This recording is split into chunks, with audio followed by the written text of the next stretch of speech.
Rocket is the key fintech hub in Lithuania, where top creators and founders build the future of financial technologies and the next generation of sustainable innovations. Acting as a dynamic ecosystem, we provide space for networking, expertise sharing, and cooperation, enabling and contributing to the success stories of the finance, technology, and innovation sectors. During the past years, our hub has established a leading position as the home of fintech and core place for fintech community.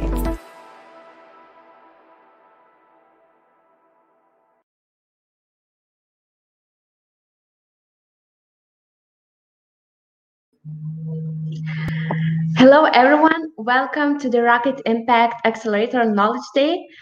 Actually, today we have the last Knowledge Day in Rocket Impact Accelerator, so it means that after 4 months intensive and exciting accelerator program, we are ready to demo next week on Thursday, June 17, 4 p.m. Lithuanian time. So everyone is really welcome to join us as we are going to live stream to Rocket's Facebook, LinkedIn account, and YouTube. So our 5 startups are really ready and really want to pitch, to show their pitch decks and to show their progress.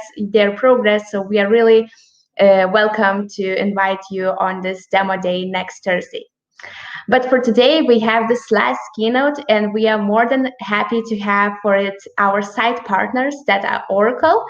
Oracle is one of the biggest multinational IT company worldwide, and today, together with 2 Oracle for Startups representatives, Lars Vestergaard, who is a market connect for Oracle of Oracle for Startups, and Lars Vestergaard, market connector of Oracle for Startups in Europe, Middle East, and Africa geographical division. So together with them, we are going to learn what is Green Cloud and how Oracle uses their services to battle for the environment. So welcome, Lars and Max. I will mute myself for now, and I will give the floor to you. Many thanks for that, Greta. It's very much a pleasure for Max and myself to be here today. I'll just go in and share my screen, and I have various parts of corporate and very personal content that both Max and I are going to share with you today. So first of all, very big warm welcome to everyone listening in, whether on LinkedIn or Facebook around the globe. I'm sure we can all appreciate that battling for the environment is very much something that is super important to all of us, how small, how big the battle we now take is going to be. So over the next half an hour, 35, 40 minutes or so, Max and I are now going to give some accounts that hopefully will inspire and continue to drive people like you, the startups, to really bring innovation and like a little terrier, bite the big players in the heel, in the calf, and make sure that the world and the globe and the corporates keep progressing on this super important agenda. A little personal introduction to myself. I have a rather large international long-lasting career. I've been close to 25 years in technology, but now for the past few years I've worked with startups, and I've never felt a more passionate approach that is so deep-rooted in a lot of the work that we as an IT organization at Oracle work into. So working with innovation, working with startups for the sake of the environment, it does not get any better than that. I'm Danish, I'm based in Copenhagen. I'll get a little bit back to some of my personal accounts for sustainability later on. But I suppose from the region, if we look at where we belong, if we think Baltics and the extended countries around that, we're probably quite aware of the former Prime Minister of Norway, Gro Harlem Brundtland. At the time when she was in government, a lot of the work she did was very much brought forward all the way up to now what we know as the sustainability goals and the United Nations targets. Let me just read this out because I think it's a very important statement.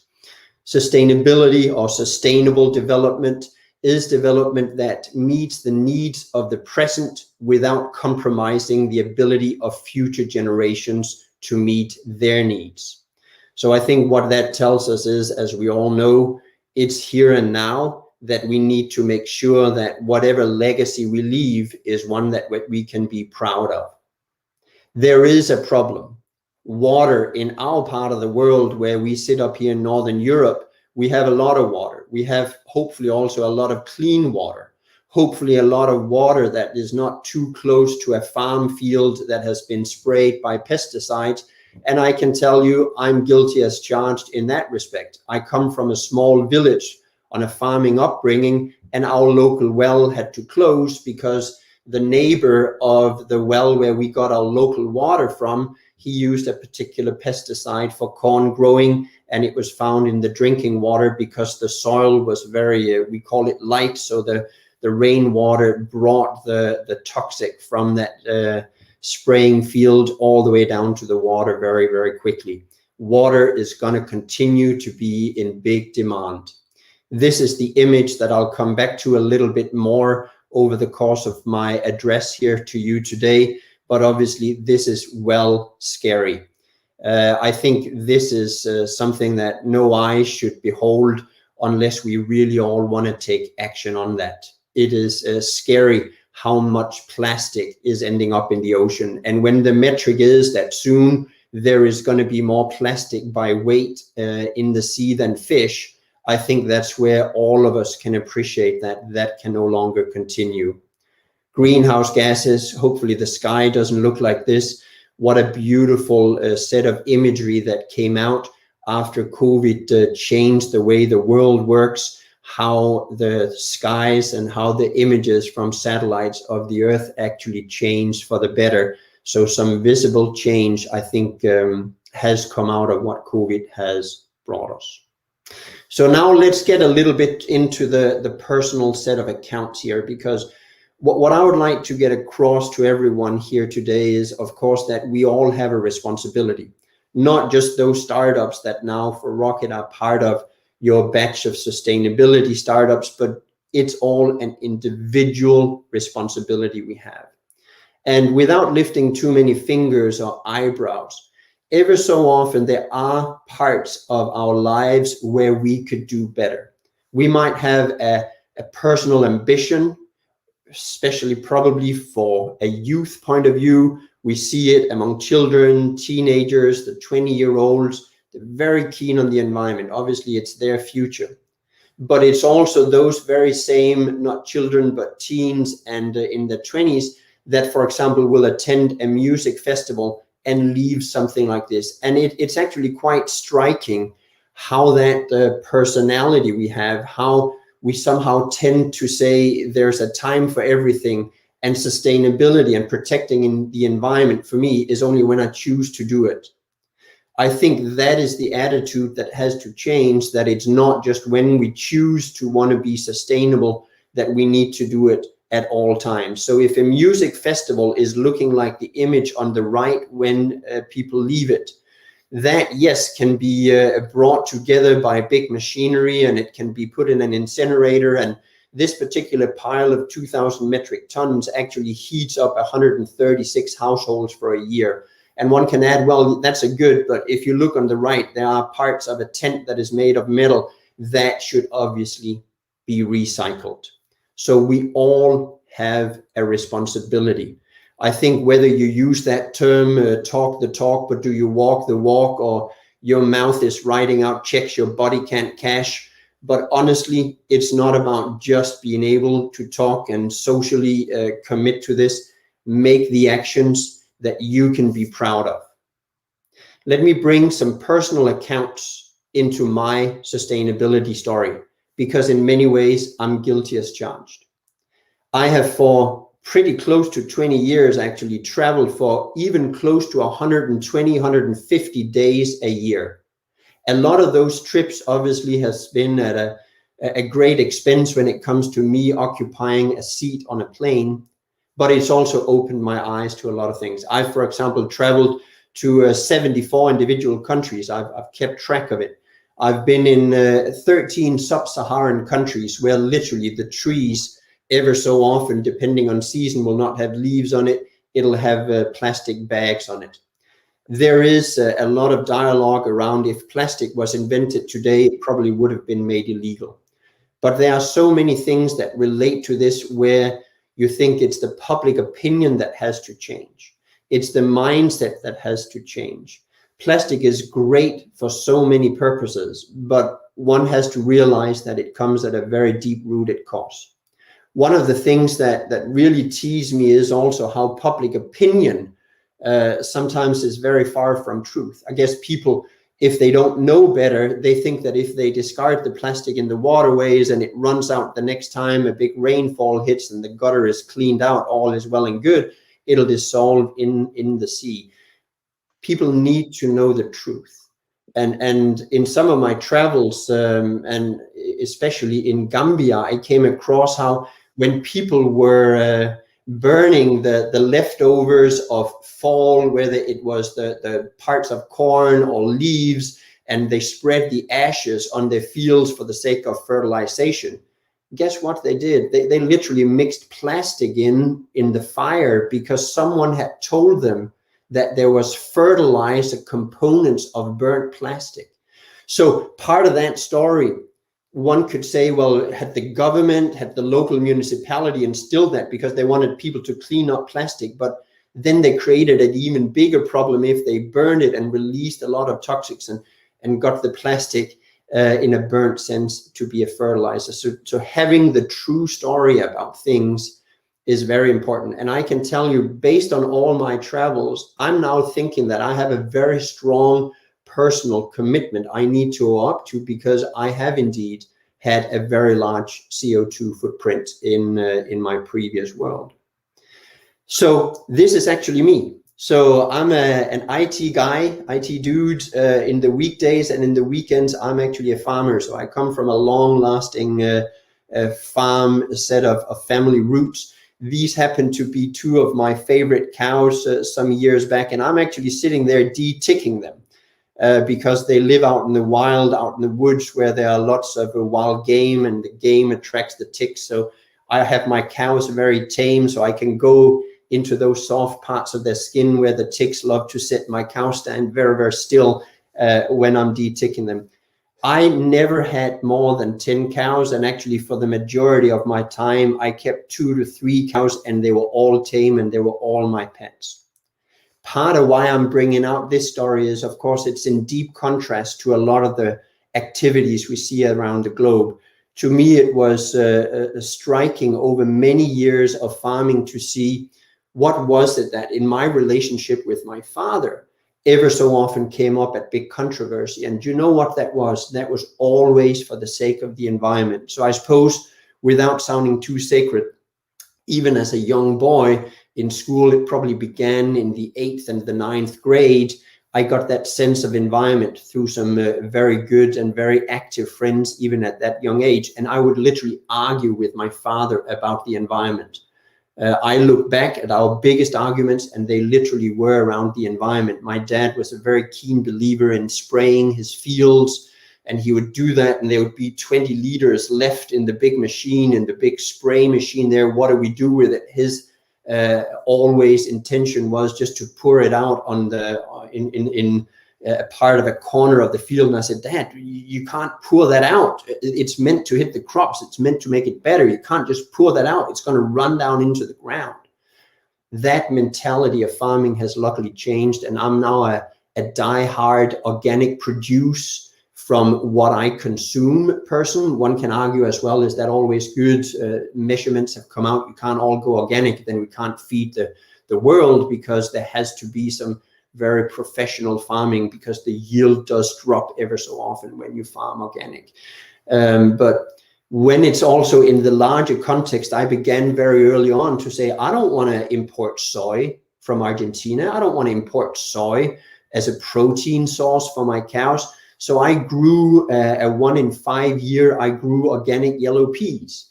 and I would then store them. They weren't always good after 5 years, but I would store them and I would grind them so I wouldn't have to get soy from Argentina, from Brazil, when you know what is happening in those countries when it comes to how they produce for us, for the ease of us making meat. I think it's an interesting setup you have in the accelerator right now. I think one of them is insect nutrition and insect protein, and one can always argue that that should be better than cows. I don't know that I'll defend my 5 cows, but they are definitely living in an environment in the woods where there is no other alternative to growing anything. They are not drinking water from the local municipality that comes pipes. I actually have a local spring that runs into a local creek, and they'll drink from that. But the big issue obviously is, again, Brazil and Argentina. That is not just a place where you produce soy and protein. That's now also one of the biggest meat manufacturers in the world. And I say meat manufacturing, and I use that rather industrial word on that. It's not that long ago, and it was teary-eyed for the journalists and for the rest of us who in a plane flew over the rainforest in Brazil and just saw those massive industrialized farms for making beef. And they were a super visible. Here is where there used to be rainforest. Now it's very fertile grassland, and it was full of beef cattle. Those are the type of images. Those are the type of things that we all need to care for. And ever so often I'll be teased in the region of farmers I'm among, but I eat a lot of protein that comes from either chickpeas, from I drink milk that isn't from cows, but if I put milk into coffee and other produce and even feed it to my children, it is from oats and other forms of plant production. We can all contribute in what we eat and what we do. The next interesting thing about me, I suppose, is that I'm married to a beautiful lady. She happens to be responsible for a large engineering company's, a very large global engineering company's sustainability report. She's done that for a number of years. I think 14 years it's been her role there, and her battle for the sake of arguing internally with departments, with individuals, on how it's important that they now as an engineering company don't just promote financial result to the stakeholders, but literally have that sustainability report. And of course, between the two of us, with a diehard passion for organic and protecting the environment that I've grown up with, and a keen liking to nature and ocean, etc., and her from a similar background, but also then with the professional work of creating that, I can tell you that generates a lot of interesting discussions over the dinner table, over the doing of the dishes. Does the tap run whenever you rinse off a plate before it goes to a washing dishwasher? Or is there a bowl that collects it, so you rinse with running tap water the first plate, and then you use that bowl with increasingly more soiled water to rinse off the majority of the leftover food before you put the rest of the dishes into the dishwasher? Whether it's you leave the room and you turn off the lights as soon as you leave the room. I have small children. Ever so often it's hard for them to understand that. But what I'm getting to is what I started out by saying: talk the talk, but walk the walk. We all have a responsibility that a lot of what we do at that household level is a way of acting that we can be proud of when we come to the end of the day. I always think that I want to be able to, at the brushing my teeth point of view in the evening, I look myself in the mirror there. If I'm seeing myself and realizing that I think I've done something good for the day without having been too retro about it, that makes me very proud, and I can go to sleep at ease on that. Ever so often people will actually tell me, "Oh, Lars, you're so sacred and you spend so much effort and time on that whole organic side." And I'll literally, when we are going to dinner with people and my children are involved, I'll ask them to please cook organic food. I don't want my children to eat non-organic food. And they'll tell me, "Lars, you're going to contract cancer just from the sheer worrying of what it is you eat. So of course there's a balance with everything, but preserving the world's resources and being happy about what you've done on a given day to contribute can never be a bad thing. And I can tell you what, I have most definitely, from my youth, where I lived 11 years in London, I have had my last bottle of Fiji water. It's something as crazy as that when I think back, that I'm not proud of at all, that it becomes popular, that here's this great bottle of water and it comes from Fiji, but I do not like the thought of how I've had a plastic capped bottle of water that has been shipped from Fiji just because it was hip and it was smart to sit and drink that. Those days for me are long gone.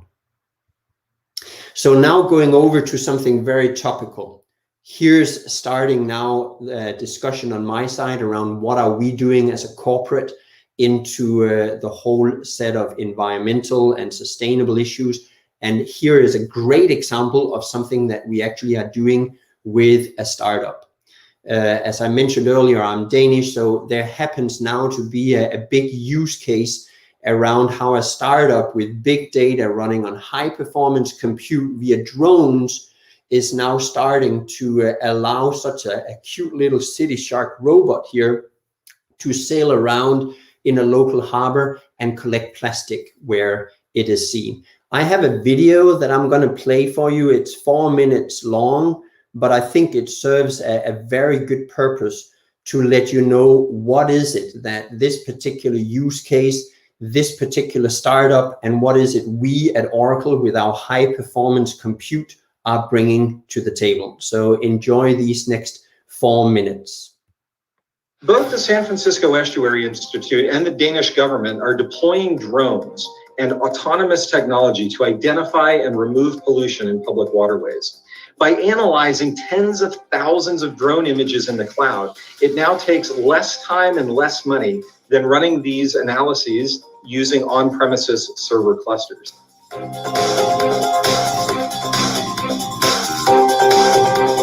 The pressure is on governments and environmental institutions to create and deploy new and cost-effective solutions quickly.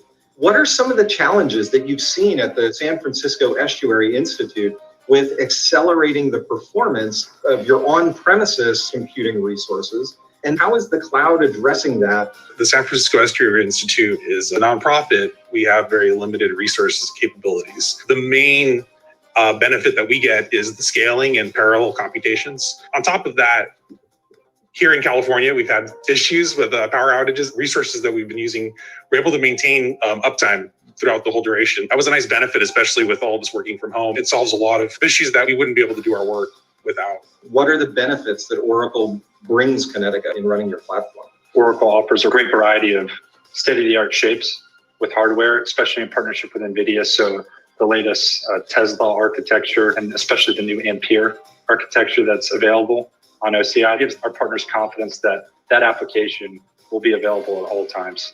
How has SFEI been impacted by the performance that Kinetica have brought to you? Our algorithm is locked into a single GPU instance, but that means that we can leverage parallel computations for running multiple experiments at a given time.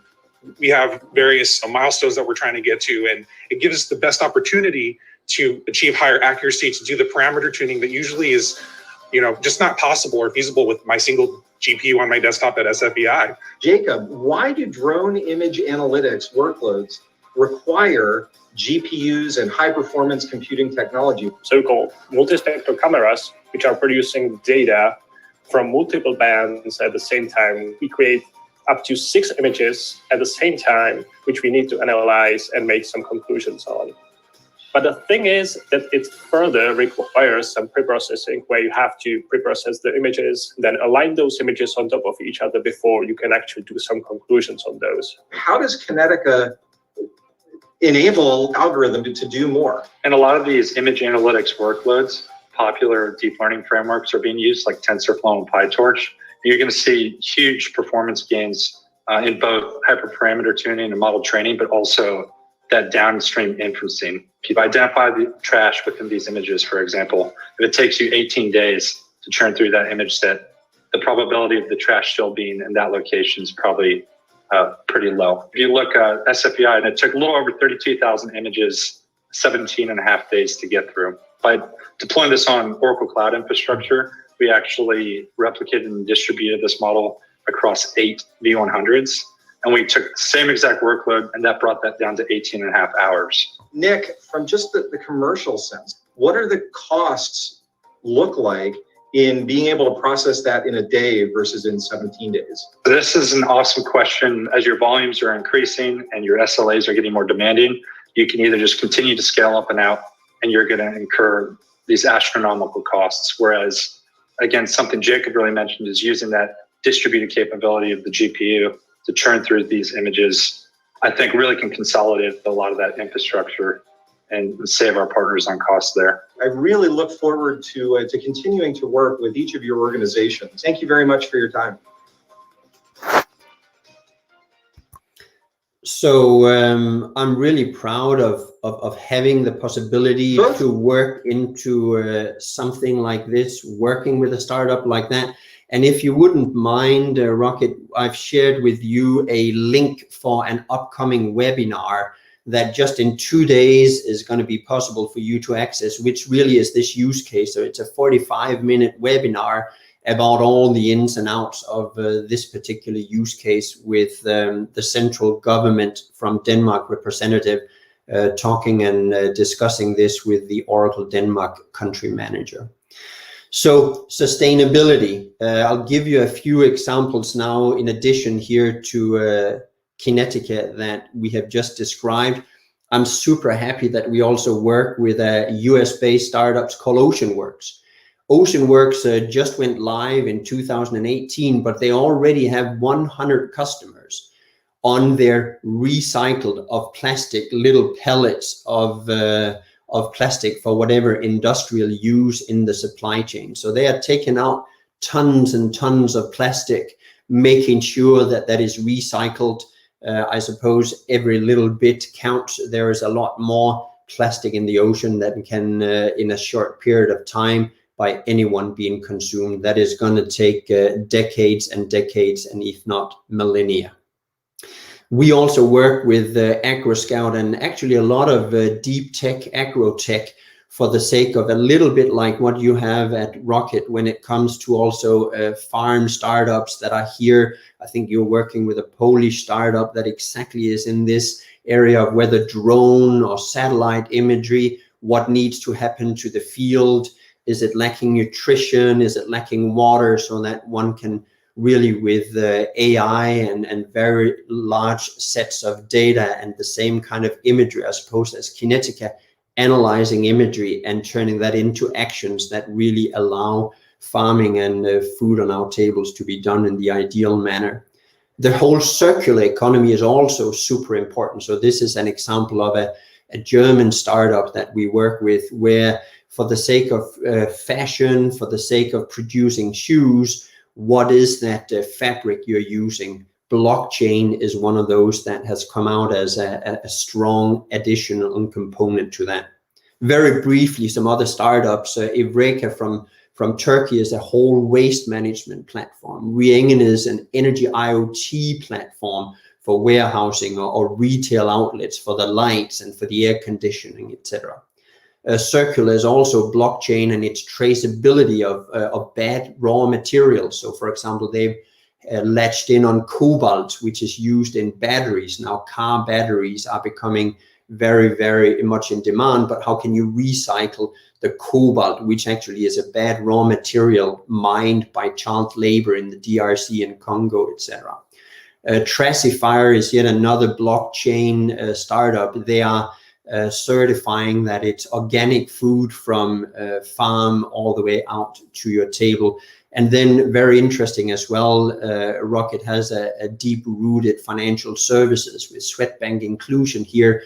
The Logic Value is a Spanish startup that really is focusing on financial services, on how can you automate stuff that if a bank wants to buy stock in a corporate company or something like that, how can we ascertain and make sure that that fulfills the SDGs and the requirements for sustainability that we really are looking at. I'm very, very happy to work with these startups, to allow me to bring the messages from these startups out to corporates, because that is my role in Oracle for Startup. The Market Connect title I have is literally how can I connect startups with corporates? And I can tell you corporates are demanding this like hotcakes right now. Banks are some of the leading corporates to now have gone all full in sustainable. We need to literally, as Oracle, when we provide technology to banks and to a large set of other large corporates, now we need to commit to our sustainability story. If not, they will literally not buy services from us. And I really, really like that. This is I suppose, a big simplistic way, yet with lots of various components, an idea of what is that collaborative initiative Oracle is taking for the sake of sustainability. And for us, it's super important to say that obviously sustainability for us as a large corporate, we always keep our eyes out for the sake of contributing and at the same time acting responsible, because we want to support continued economic growth, but how can then sustainability make the positive changes while we are driving for that economic growth and prosperity? And that is when you appeal to the whole value chain, when you put everything included, all the way from the offices to the employees, to those who recycle and the manufacturers we work with in the entire supply chain of the products we use, the communities, the partners, the customers. We all have a way of acting in that whole ability for us to act socially, environmentally, and economically. And if I should just showcase some of our big goals when it comes to what we as an organization with a lot of thousands of employees work towards. So obviously our data centers and data regions, it's a no-brainer that of course that should be fueled and run by sustainable energy. The second bullet point is of course, as I mentioned, super important to me. And we've seen COVID and the last year of very, very limited travel for a lot of people globally to really count very aggressively towards how that is now going to happen. And I believe it is here to stay. So with that and this last part on my side, I'm soon going to hand over to Max, who will continue to discuss a little bit. But the last thing I want to say is that the 7.2x here over on the left, because it's super important to realize that technology always benefits the environment and brings sustainability with it. So whatever CO2, whatever footprint as an IT company we leave, the solutions we bring to market, it shows that there's a 7 times uplift in terms of how the reduction and sustainability and environmental impact that such an IT solution creates. So we feel that it's imperative that you, the startups, continue to drive for this, that we spend CO2 for the sake of coming up with the solutions, because the impact is always going to be stronger. So Max Dunhill, our EMEA business development lead, the person who is the welcoming committee for our startups when they work with Oracle, I will let you continue from here. Thank you, Lars. Hello, everyone, and grateful to be here today. Grateful that you're here. And Lars, thank you so much for laying the scene. As is now clear, this is really very much a topic which I believe we all have a commitment to a greater or lesser extent. And I truly believe that because we're here today, we all are closer to the greater commitment side of that scale than to the lesser commitment. And it's very much a topic that I also hold very close to my heart, having grown up not on a farm, spending the majority of my school holidays with my godmother, who is a farmer. And so it's something that I'm so passionate about, not only from my childhood experiences, also because I think that what Oracle offers is a force multiplier. So how is it that we are going to battle for the environment? It's not only putting in place environmental considerations into all of our technologies, which means that they run green. So our data centers run more than most on renewable energy. It's also providing the tools to allow market participants to solve these problems in the most efficient way possible. Because yes, I mean, it goes, yeah, I'm stating the obvious when I say that time is of the essence when it comes to battling for the environment. And therefore, when time is of the essence, having tools, these force multipliers that allow startups as well as industrial partners to solve these problems efficiently and in an environmentally conscious way, then what that means is that that battle can be won sooner. And really, those tools are efficient because what it means is that we allow others to not have to reinvent the wheel and be able to have the building blocks to solve these problems in a way which means that collaboratively, be that through integration, for example. So we have an existing range of tools on the reporting side, on the operational side, which means that they can be used as building blocks to create solutions on top of that can add value. Lars, you like often to talk about delta. Well, it's useful to have that delta when there is a baseline which can be used as a foundation. And in many ways, Oracle's software as a service suite of products that are already in the hands of countless market participants.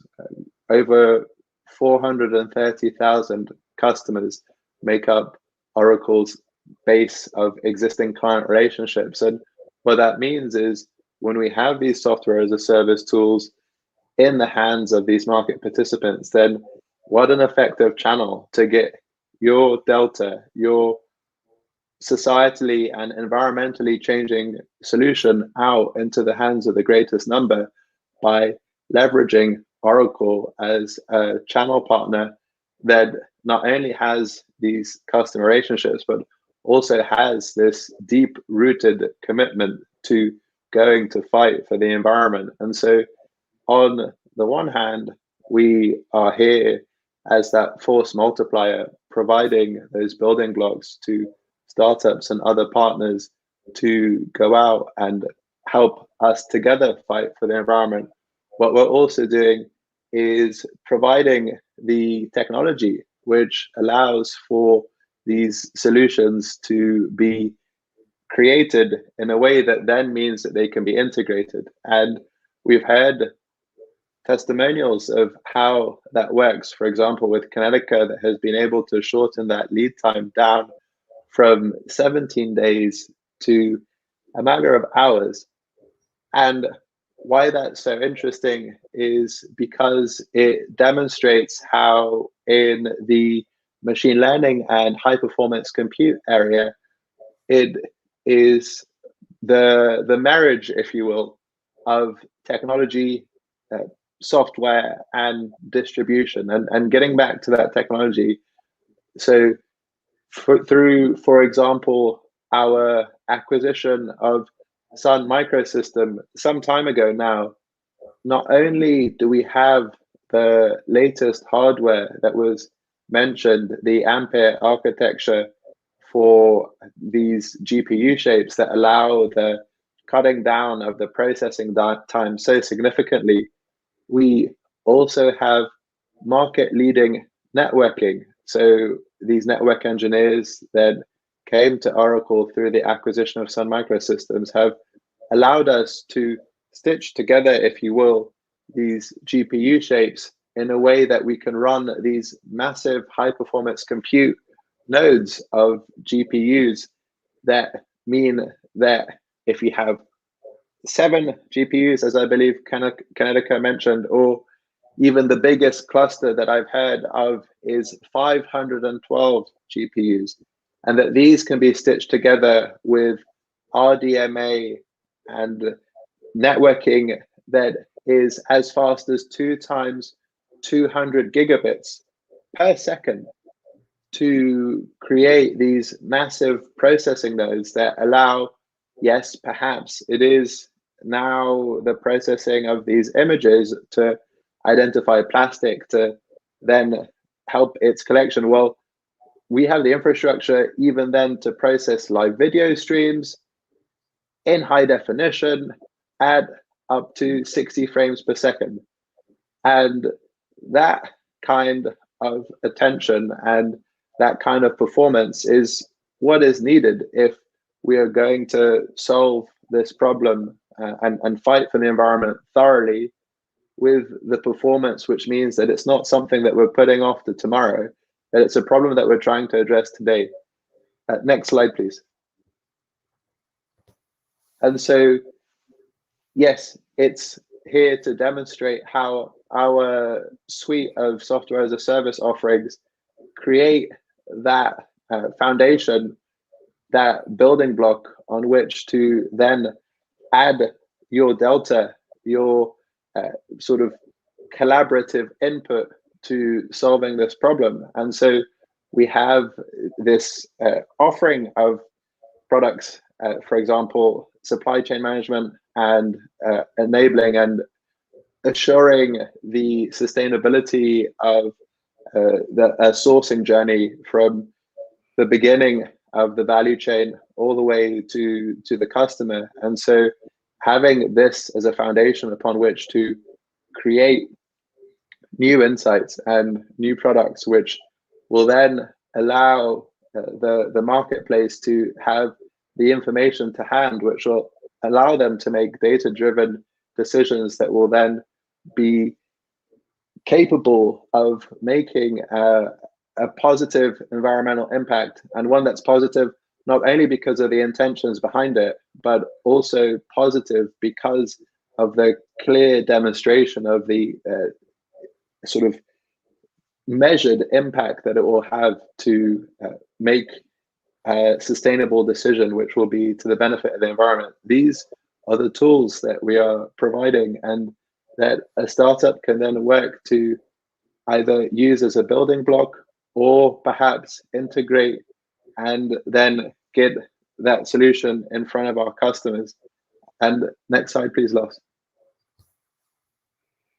And so, yes, it is not just a matter of sort of plug and play integrations into tools which are used for a variety of purposes. We also have tools which have a clear and specific use case towards maximizing sustainability concerns. And these are, for example, with utilities, that we can encourage and optimize the distribution of electricity power through a grid in such a way as to prevent waste.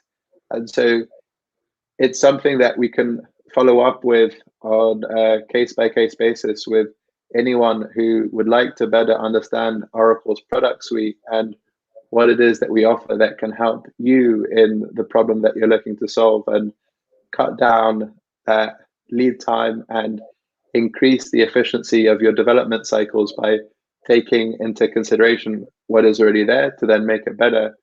And then moving again away from our software offering towards a cloud offering, it's what we see on the right hand side. It's this virtuous cycle of innovation that is sort of a core part not only of the Oracle for Startups program, but then extends beyond to the work that we're doing to solve societal problems like sustainability. And indeed, it is when compute resources are used effectively at then peak performance with industry-leading networking, and that can then be spun down when those are no longer required for a specific task, for example, perhaps in between projects, then what we have is an infrastructure which is not only running sustainably, it also allows for workloads to scale up, scale down dynamically in such a way that those resources were not used by you can go to another customer and there is not spare capacity that is consuming energy unnecessarily. Next slide, please. And so I imagine perhaps that, and at least it's my hope that as a result of these presentations, there will be at least some in the audience that might be asking themselves, okay, how can I, as a founder, join Oracle in its journey to fight for the environment? And I believe I can speak on behalf of both of us, Lars, when I say that I would really value to have some, and I know we have some of these later today, but yeah, the greatest number of follow-up conversations as possible, because the more that we could join rank and go out together to battle for the environment, the more effective that this fight will be. And so how is it that startup could begin working with Oracle, collaborating to address these problems? So it's a matter of signing up at oracle.com/startup and completing these 7 eligibility criteria that we see on the left-hand side of the screen. And then what that opens up is a range of levers for growth. And these levers for growth are provided so that we can address these pain points, be they for our customers, for the environment, and our customers join us on that fight. And then also going back to our SaaS offering, product management interactions to facilitate integrations eventually. And then in order to reinforce and encourage others to join us on this journey, co-marketing opportunities. And they range from visibility on our website to events and featuring in blogs and podcasts. And then, of course, because we often need, as I'm a former founder, so I'm taking my hat off as an Oracle for Startups representative and saying we, as a former founder, that the growth is often turbocharged and requires the involvement of outside funding to take a journey to the next stage. And so what Oracle for Startups offers is the opportunity for venture capital introductions. And then, as Lars and I here today are demonstrating, this ongoing commitment that we are here not only to navigate Oracle, but also the wider Oracle ecosystem. And yeah, I'm really grateful again for all of you being here today, for your time. And Lars, yeah, thank you very much. So what we now have is the possibility for questions to myself, to Max, for questions to the organizer. Certainly, I hope on my side that some of this has inspired you to continue to drive, either in the startup context or in the personal context, what it is we all can do for the sake of sustainability.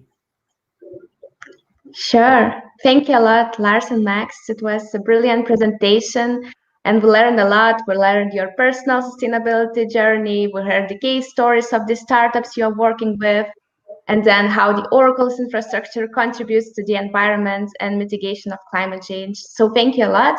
And I really love this setup of your keynote that you first talked about your personal sustainability journey and then how the Oracle commits to the environment and the better world for every one of us. So it resonates for me that first, on your personal note, you really need to not only take care of your garden, but also care about the forest real far away from you. And then only when on the personal note you care about our environment, then you can on the organizational level also work with the organization that supports sustainability and help to mitigate this challenges that we have now. So thank you a lot. And we are still waiting for the questions. And as we are waiting, I have one question from my side to both of you. So I know that this startups and companies matchmaking, it's really the daily activity you're doing at your work. And as a B2B startup accelerator, we also really into this topic, into this matchmaking topic. So I have one question that connects both startups and companies. So how could startups help companies transform towards sustainability and to become greener companies? And it could be also vice versa, how companies could help startups in this direction. If I start by the response to the corporate side and how they can help corporates from a startup point of view, I think corporates certainly realize that they cannot do all the innovation themselves. It doesn't matter if you're a utility organization or a bank or a manufacturer or a telco. You are now, it's the world we live in. There's an acceptance of innovation, and startups are deep rooted and super important. That's why we see the rocket. That's why we see the other very large accelerators that actually are closely affiliated with corporates. They realize they need to appeal to this. But what is it then that then a startup needs to go and showcase? I keep coming back to how no technology from a startup is being bought, neither as a proof of concept or as a general implementation, if it's cool. It always has to serve a purpose. And I keep coming also back to it has to do things better, cheaper, or faster. Not that you ever should try to achieve all three at the same time. That's very, very hard, but bring something super, super tangible. Something that can be bottom line, something that can be entered into a sustainability report or any other form of measurement, an increase in something that is accountable or a decrease in something that is perceived as a cost or upset customers or whatever it can be. So really, really value, value, and value. Yeah, thanks for your answer. And if we could do this vice versa, how companies then could help startups to become greener, to become more sustainable oriented? Max, feel certainly free. You sit very close to a lot of the startups to pick this one up. And I think one of the ways is by providing insights from the field, so to speak, because as a former founder, I know well how intoxicating almost it can be to think that I have the solution that the market needs to address a specific problem, and throwing all my technical resources into building a product which I think will solve what pain point that a customer or an aspect of environmental sustainability needs to be solved. And in fact, rarely did I find in my own journey as a founder was what I thought was needed by the market absolutely spot on. And therefore, I think on a co-creation journey of what companies can do is provide insights that startups are not necessarily aware of, that a specific problem as it relates to the environment needs to be solved. And I could think, for example, of a very niche aspect of the supply chain. And I see this last in one of our companies, Vestergaard, additive manufacturing and intellectual property management. And that enables more 3D printing to take place of spare parts because their solution allows for the respect of intellectual property. Now, as an outsider, I had no idea how essentially intellectual property not being respected meant that more spare parts had to be sent from further away, which then meant that there is more CO2 emissions because those parts had to be transported. And then I think that that's a good example of how the more an industrial partner can provide an insight into a problem that they're facing to a company which is able to move more quickly like a startup with more nimble resources to then address that solution. I think that's a really interesting way in which large companies can help startups better fight for the environment. Yeah, thank you for the answer. And yeah, Lars, you want to add something?